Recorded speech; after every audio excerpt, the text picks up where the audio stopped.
Class 12 chapter 6 एक बहुत ही important chapter जिसमें कि मैंने पहले बता चुका हूँ कि rate of change of one variable with respect to the another variable. पहली एक्सरसाइज इससे रिलेटेड थी कि द रेट ऑफ चेंज। ठीक है। दूसरा टाइप का जो टॉपिक है उसका नाम क्या है, इंक्रीजिंग एंड डिक्रीजिंग फंक्शंस। मतलब जो हमारे पास फंक्शंस हैं उन फंक्शंस में फंक्शंस की वैल्यू कहाँ पर बढ़ेगी, कहाँ पर कम होगी, यानी कहाँ पर इंक्रीज होगी, कहाँ पर डिक्रीज होगी, और क्या वो फंक्शन इंक्रीजिंग फंक्शन होगा या फिर डिक्रीजिंग फंक्शन होगा। इन सब चीज़ों के जवाब जब इस चैप्टर का कंसेप्ट हम जान लेंगे तो आपको मिलेगा। तो हम बताना चाहते हैं कि इंक्रीजिंग एंड डिक्रीजिंग फंक्शंस। हमने पहले लिखा कि y is equal to F X एक रियल फंक्शन है। y is equal to F X हमेशा लिखते रहे कि y is equal to F X एक रियल फंक्शन है। ठीक है। तो इंक्रीजिंग और डिक्रीजिंग बनाने के लिए, बताने के लिए कुछ अलग सा मेथड निकाल लेते हैं, आपको समझ में भी आएगा, क्योंकि हमारी बुक में जो थ्योरी लिखी हुई है उससे समझना थोड़ा मुश्किल, तो आप बहुत अच्छे से जानेंगे। मैंने लिखा कि y इज इक्वल टू एक फंक्शन लिख लिया x प्लस 3। भाई y is equal to F X है तो मैं F X is equal to ऐसा लिख सकता हूँ, y is equal to X plus 3। ठीक है। अब देखो क्लास 11th में एक वो पढ़े थे स्ट्रेट लाइन चैप्टर में कि y is equal to M X plus slope intercept form of the equation of the straight line थी। तो उसी तरीके से इसका अगर मैं ग्राफ प्लॉट करता हूं तो वो क्या बनता है।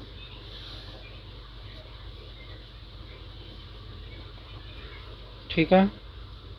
अगर x की वैल्यू 0 डालोगे तो y की वैल्यू 3 आ जाएगी, यानी यहाँ कहीं पर मैंने 0 3 ये मान लिया। मतलब ये कुछ इस तरीके से जाएगी। ठीक है ना। दिखाई दे रहा है आपको कि ये एक स्ट्रेट लाइन है जो कि स्ट्रेट लाइन इंक्रीज करती जा रही है, नीचे से ऊपर की तरफ चलती चली जा रही है। भाई कम वैल्यू डालोगे तो कम ये साइड में जाएगी, तो पॉजिटिव वैल्यू की तरफ ये इंक्रीज करती चली जाएगी। जैसे जैसे x की वैल्यू नेगेटिव से पॉजिटिव की तरफ जाएगी वैसे वैसे ये लाइन ऊपर की तरफ जाएगी। ठीक है। यानी लाइन इंक्रीज कर रही, लाइन इंक्रीज कर रही तो फंक्शन इंक्रीज कर रहा है। ठीक है। एक दूसरा मैंने लिख लिया कि y is equal to F X, और इसकी जगह पे मैंने क्या लिख लिया कि माइनस एक्स प्लस का 3। देखो बेटा ये हमेशा एक्स एक्सिस होती है और ये वाई एक्सिस होती है, तो वाई इज इक्वल टू मैं एफ एक्स मानता हूँ तो ये एफ एक्स है। ठीक है ना। तो अब इसका अगर मैं ग्राफ प्लॉट करता हूँ तो वो क्या बनता है, कुछ इस तरीके से आएगी ये। ठीक है ना। तो कुछ इस तरीके से आएगी तो क्या है कि फंक्शन की वैल्यू क्या हो रही है, डिक्रीज होती चली जा रही है। तो इसको हम क्या कहेंगे, डिक्रीजिंग फंक्शन कहेंगे। ठीक है। ये क्या हो गया, इंक्रीजिंग हो गया, यानी इंक्रीज कर रहा है। ये क्या होगा, डिक्रीज कर रहा है। ठीक है ना। अच्छा, क्यों डिक्रीज कर रहा है इस बात को थोड़ा सा यहाँ पर समझते हैं, और क्यों इंक्रीज कर रहा है।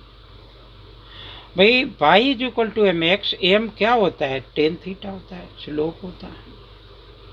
ये थीटा का वैल्यू होगी in the positive direction of the x axis, और ये थीटा की वैल्यू इस वाले क्वाड्रेंट में पहुंचेगी जाकर के, तो निगेटिव हो जाएगी, निगेटिव हो जाएगी ना। तो इसको आगे एक कर्व पे बताते हैं। मान लो कि हमने एक और फंक्शन ले लिया यहाँ पर आप बहुत आसानी से देख सकते हैं कि मैंने एक सिंपल सा फंक्शन लिया और उसका ग्राफ इस तरीके से रफली प्लॉट कर लिया। अब इसमें क्वेश्चन तो होंगे ट्रिग्नोमेट्री के भी, तो क्या पॉसिबिलिटीज है। मैंने लिखा कि y = fx, एक और एग्जाम्पल ले रहा हूँ, sin x लिख लिया। चलो sin x का अगर मैं ग्राफ प्लॉट करता हूँ तो क्या होता है। ठीक है, साइन 0 पे साइन की वैल्यू 0 होती है। यहाँ पर π/2 मान लिया। यहाँ पर क्या हो गया कि पाई आ गया, ये 0 है। यहाँ पर 3π/2 और यहाँ पर 2π मान लिया। ऐसे ही साइड भी हो सकता है, -π/2 2π -π माइनस, और आगे चला जा सकता है। मेरा काम इससे चल जाएगा। ये x हो गया, ये fx हो गया। साइन x का डोमेन मुझे पता है कि 1 to -1 होता है, यानी ग्राफ और इसके बीच में, जो कि चैप्टर 2 में बताया है, बहुत अच्छे से बताया है। अगर किसी को देखना है वहाँ की प्लेलिस्ट में जा सकता है। अब अगर मैंने इसका ग्राफ प्लॉट किया तो ये कुछ ऐसा आएगा, इस तरीके से, है ना। यहाँ नीचे की तरफ आ जाएगा, यहाँ कुछ इस तरीके से, ये साइन का ग्राफ होगा। ठीक है ना। अब अगर ये साइन का ग्राफ होगा y = fx, यहाँ तक के क्या है 90 डिग्री तक है, थीटा की वैल्यू 0 से π/2। तो अब आप हमें यहाँ पर हम देखें कि यहाँ से यहाँ फंक्शन इंक्रीज कर रहा है और यहाँ से यहाँ फंक्शन डिक्रीज कर रहा है, बल्कि यहाँ से यहाँ नहीं, यहाँ से यहाँ तक फंक्शन डिक्रीज कर रहा है और फिर फंक्शन इंक्रीज करने लग गया। तो जैसे हम पीछे क्वेश्चन में बता रहे थे कि स्लो, तो हमने क्या किया कि यहाँ पर एक पॉइंट ले लिया, कोई सा भी एक पॉइंट ले लिया, उस पॉइंट पर एक टेंजेंट ड्रॉ किया इस तरीके से। ठीक है, ये हमने मान लिया टेंजेंट है और टेंजेंट इस एक्स एक्सिस को काटा करके, तो ये लेस देन 90 डिग्री होगा, थीटा की वैल्यू इसकी 90 डिग्री से कम होगी। तो जब भी थीटा की वैल्यू यानी एक्स m = tan थीटा, ये तो स्लोप होता है, dy/dx, अभी हम बताएंगे उसको फिर से। तो tan थीटा की वैल्यू लेस देन 90 डिग्री होगी तो थीटा की वैल्यू इंक्रीज करेगी। तो फंक्शन मेरा यहाँ से यहाँ तक क्या करेगा, इंक्रीज करेगा। और यहाँ पर साइन थीटा यानी साइन 0 की वैल्यू 0 होती है। तो 0 से π/2 तक कोई भी पॉइंट यहाँ से यहाँ तक ले लें, हमेशा ये टेंजेंट ऐसे ही लेस देन 90 डिग्री का एंगल बनाएगा। ठीक है ना। तो अब हम यहाँ से यहाँ देखें तो यहाँ क्या होगा कि अगर मैं ऐसा टेंजेंट ड्रॉ करता हूँ तो ये थीटा जो होगा वो 90 डिग्री से बड़ा होगा। तो क्या होगा कि जब थीटा की वैल्यू 90 डिग्री से कम होगी तो यानी स्लोप हमारा क्या होगा, पॉजिटिव होगा और फंक्शन क्या करेगा कि इंक्रीज करेगा। इसको यहाँ पे थोड़ा सा ज़्यादा बैसा हुआ जा रहा है तो मैं एक इस तरीके से बना लेता हूँ।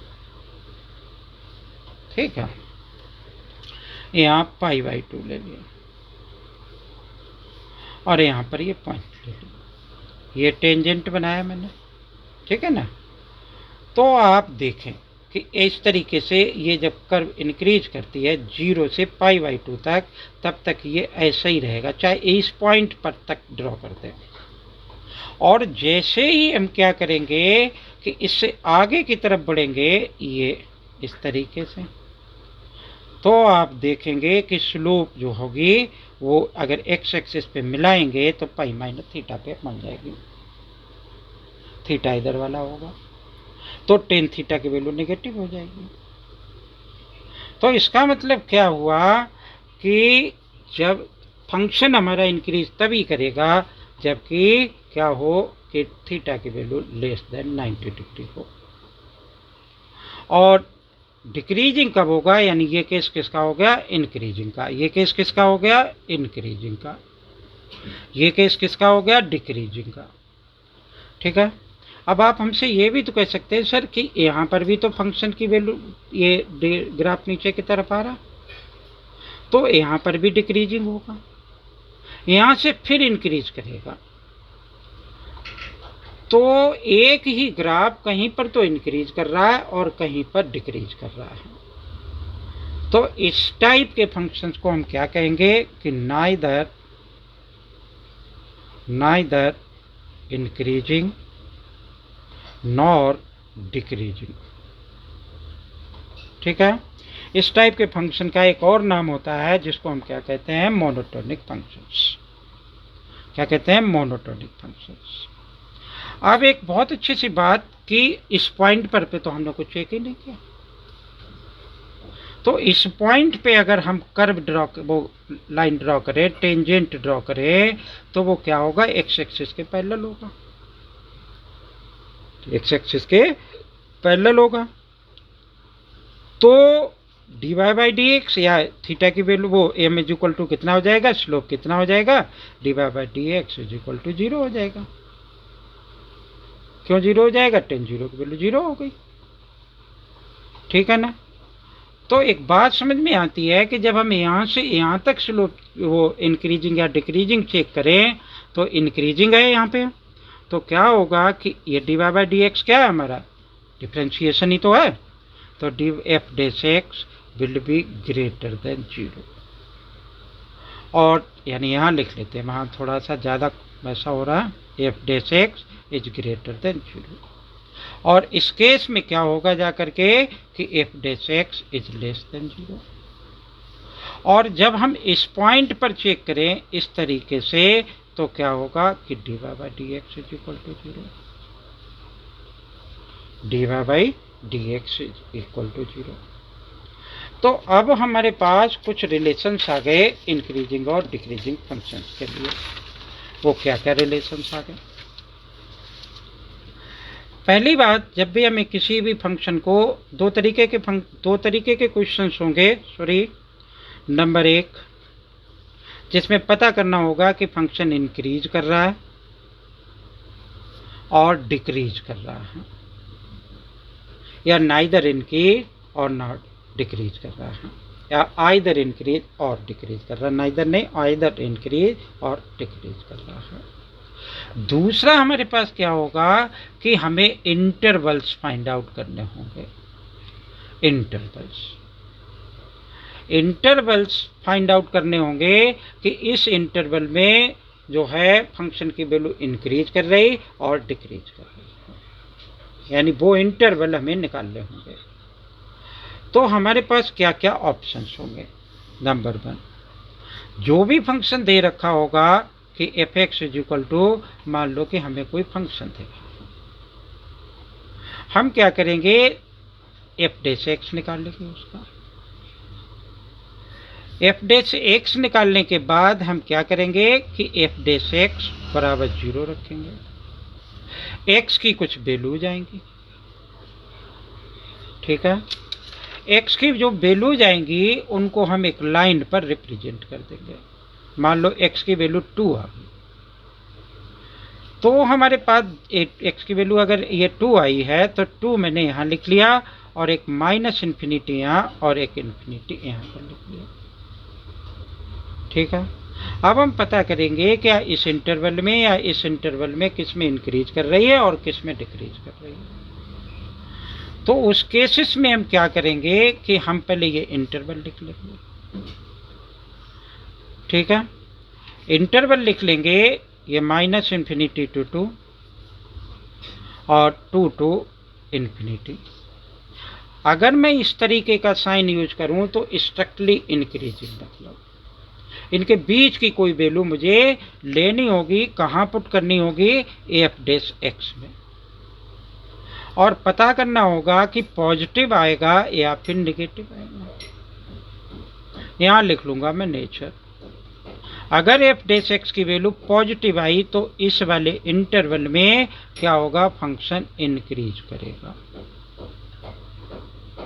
और अगर निगेटिव आई तो मैं लिखूंगा कि इस वाले इंटरवल में फंक्शन स्ट्रिक्टली, ये सिंबल लगाया ना तो स्ट्रिक्टली आ गया, स्ट्रिक्टली डिक्रीज करेगा।